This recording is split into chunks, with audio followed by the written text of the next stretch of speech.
High WhatsApp guys, অনেক দিন পরে বন্ধুর সাথে দেখা। নারায়ণগঞ্জ চাষারায় বন্ধুকে নিয়ে ঘুরতে আসি। এর সাথে দীর্ঘদিন একসাথে পড়ালেখা করেছি। ওর নাম হচ্ছে নয়ন, আমি মামু বলে ডাকি।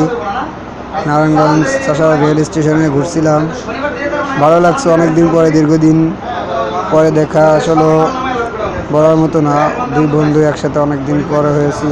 ভাবলাম আপনাদের সাথে শেয়ার করি। আসলে দেখেন আমাদের হাস্যোজ্জ্বল চেহারাটা।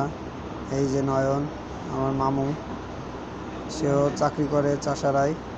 তার সাথে ফোনে আলাপ হওয়ার পরে দুজনে দেখা করতে আসছি। এটা হচ্ছে রেল স্টেশন, প্রায় পরিত্যক্ত রেল স্টেশন। যদিও রেল চলে, তত অতটা বেশি চলে না। বাল্যকালে বন্ধুদের সাথে দেখা, আসলে অনেক ভালো লাগছিল। আমরা একসাথে দীর্ঘদিন যাবৎ পড়ালেখা করেছি, সেই হাই স্কুল থেকে কলেজ পর্যন্ত। ভালো লাগছে, ও আমাকে খুব সাপোর্ট করতো, আমি ওকে সাপোর্ট করতাম। আমাদের সবার জন্য দোয়া করবেন। আল্লাহ হাফেজ।